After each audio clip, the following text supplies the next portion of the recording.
Hi friends, कैसे हैं। उम्मीद है कि आप लोग अच्छे होंगे। तैयारी आप लोग का ठीक ठाक चल रहा होगा। आज पुनः मैं आप लोगों के बीच इंडियन पॉलिटी का कॉन्स्टिट्यूशनल फ्रेमवर्क का जो पहला टॉपिक था हिस्टोरिकल बैकग्राउंड, उसका अगला वीडियो में लेकर आप लोगों के बीच उपस्थित हूँ। दोस्तों, जैसा कि मैंने आप लोग बताया था कि हिस्टोरिकल बैकग्राउंड को दो पार्ट में बांटा गया है। दो पार्ट में हम लोग बांटकर, दो भागों में बांटकर उसका स्टडी करेंगे। एक है कंपनी रूल और एक है क्राउन रूल। तो आज मैं आप लोगों के बीच कंपनी रूल को लेकर उपस्थित हूं।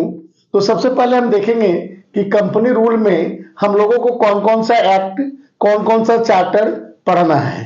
तो एक ब्रीफ मैं यहाँ आप लोग को बताना चाहूंगा। जैसा कि आप स्क्रीन पर देख रहे हैं, कंपनी रूल 1773 से 1858। कल भी मैंने आपको बताया था कि जो 1773 से 1858 का जो ड्यूरेशन है, जो पीरियड है, जो काल है, उसको हम लोग कंपनी रूल के नाम से जानते हैं। इसमें टोटल 8 एक्ट्स हम लोग को पढ़ना है ना। उसमें पहला है regulating act of 1773, amending act of 1781, Pitt's India act of 1784, act of 1786, charter act of 1793, charter act of 1813, charter act of 1833 and last charter act of 1853। तो दोस्तों, कंपनी रूल के तहत 4 एक्ट, 4 चार्टर, 4 भाग में बांटकर मैं उसका स्टडी करूंगा। देखेंगे हम लोग कि किस एक्ट में, किस चार्टर में क्या क्या विशेषताएं हैं जो एग्जामिनेशन पॉइंट ऑफ व्यू से हम लोग के लिए खास महत्व रखता है।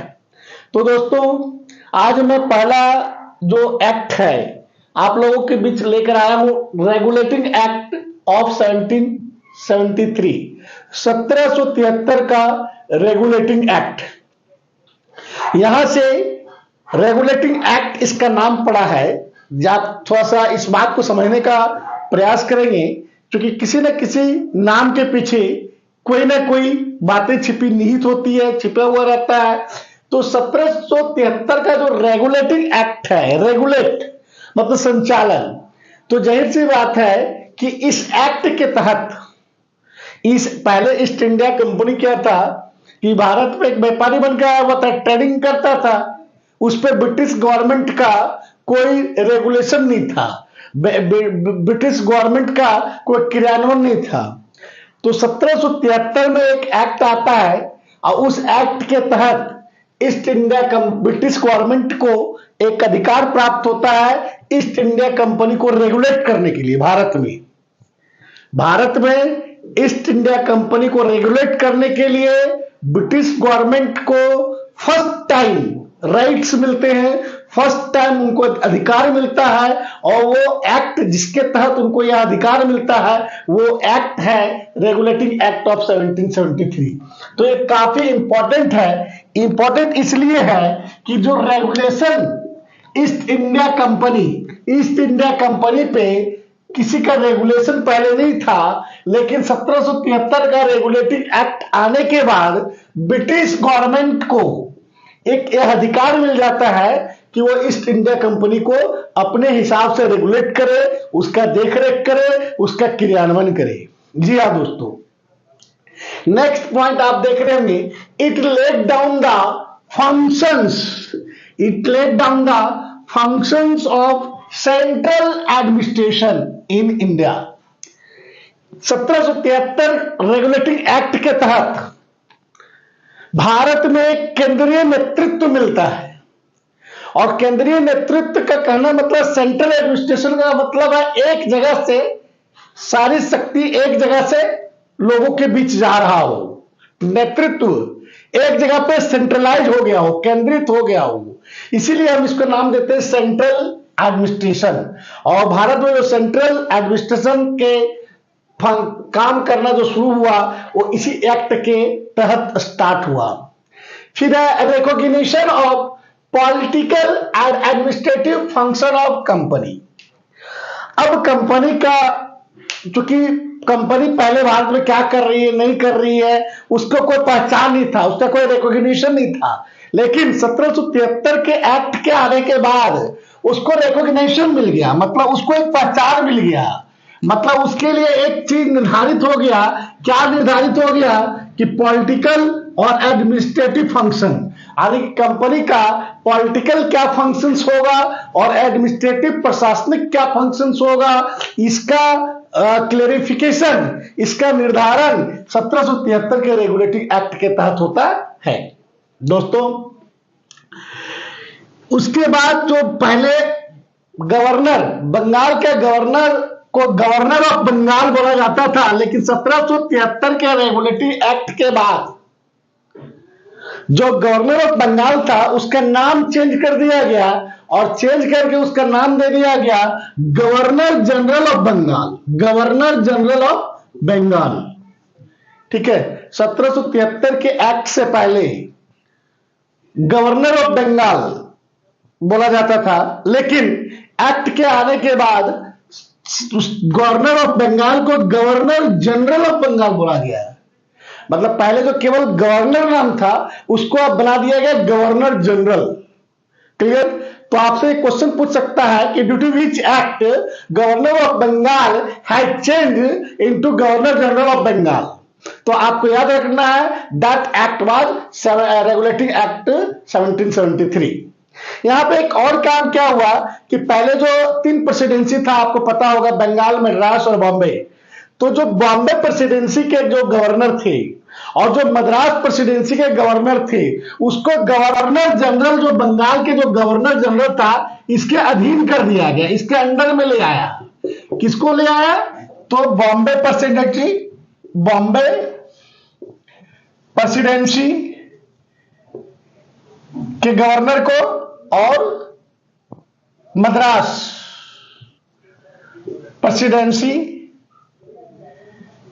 के गवर्नर को, बॉम्बे और मद्रास, ये दोनों प्रेसिडेंसी के गवर्नर को गवर्नर जनरल, बंगाल के गवर्नर जनरल के अधीन लाया गया। मतलब एक जगह पे सेंट्रलाइज हो गया फंक्शन। इसीलिए यह बोला गया था कि this act laid down the function of central administration in India. तो बातें क्लियर हो गया। बंगाल के गवर्नर को बंगाल का गवर्नर जनरल बना दिया गया, मद्रास की प्रेसिडेंसी और बंबई की प्रेसिडेंसी के गवर्नर को बंगाल के गवर्नर जनरल के अधीन कर दिया गया। Very very important. फिर नेक्स्ट आप लोग देख रहे हैं इस्टेब्लिशमेंट ऑफ सुप्रीम कोर्ट। दोस्तों, 1773 के रेगुलेटिंग एक्ट के तहत यह प्रावधान किया गया कि कलकत्ता में एक सुप्रीम कोर्ट की स्थापना किया जाए और उसके तहत आपको मालूम होगा 1774 को, 1774 को कलकत्ता में सुप्रीम कोर्ट की इस्टेब्लिशमेंट किया गया, गठन किया गया। और उस सुप्रीम कोर्ट में एक जज, एक चीफ जस्टिस और 3 जज,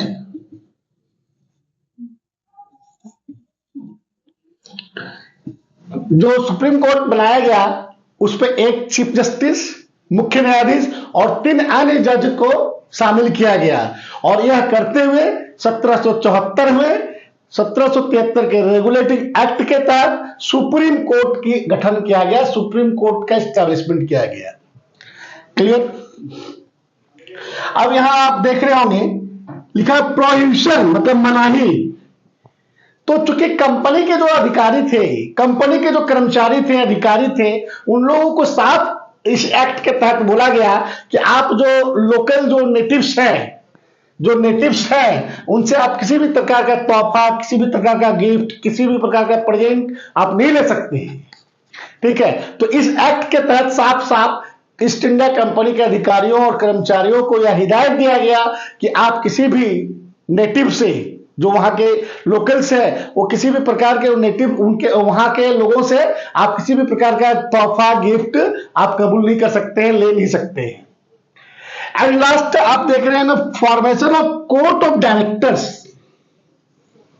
कोर्ट ऑफ डायरेक्टर्स दोस्तों, 1773 के रेगुलेटिंग एक्ट के तहत एक कोर्ट ऑफ डायरेक्टर्स बनाया गया, जिसको गवर्निंग बॉडी इसको हम बोल सकते हैं governing body of east India company. Governing body of east India company किसको बोला जाता है? कोर्ट ऑफ डायरेक्टर्स को। और इसका गठन किया गया 1773 के रेगुलेटिंग एक्ट के तहत। ये जो कोर्ट ऑफ डायरेक्टर्स जो था, इसको अधिकार दिया गया कि ये रिपोर्ट करेगा इसको, ब्रिटिश गवर्नमेंट को। Court of directors will report to British government on revenue, civil and military. ये तीन मामलों पर, तीन अफेयर्स में, तीन रेवेन्यू के मामलों में, सिविल के मामले में और मिलिट्री के मामले में जो रिपोर्ट करने का ड्यूटी दिया गया, दायित्व दिया गया, वो कोर्ट ऑफ डायरेक्टर्स को दिया गया। इसलिए इसको बोला जाता है गवर्निंग बॉडी। तो ये सारे मुख्य पॉइंट थे रेगुलेटिंग एक्ट ऑफ 1773 का, जिसको आप लोग एक एक करके अगर हम लोग सारे एक्ट्स को देखेंगे तो दोस्तों आप वीडियो से लगातार चैनल से जुड़े रहिए। और यह वीडियो पसंद आया हो तो लाइक करें, सब्सक्राइब करें और बेल आइकन को दबा दें, ताकि आपका जो भी वीडियो यहां से आप चैनल पे अपलोड किया जाए उसकी नोटिफिकेशन आप तक जल्द से जल्द पहुंचे। धन्यवाद।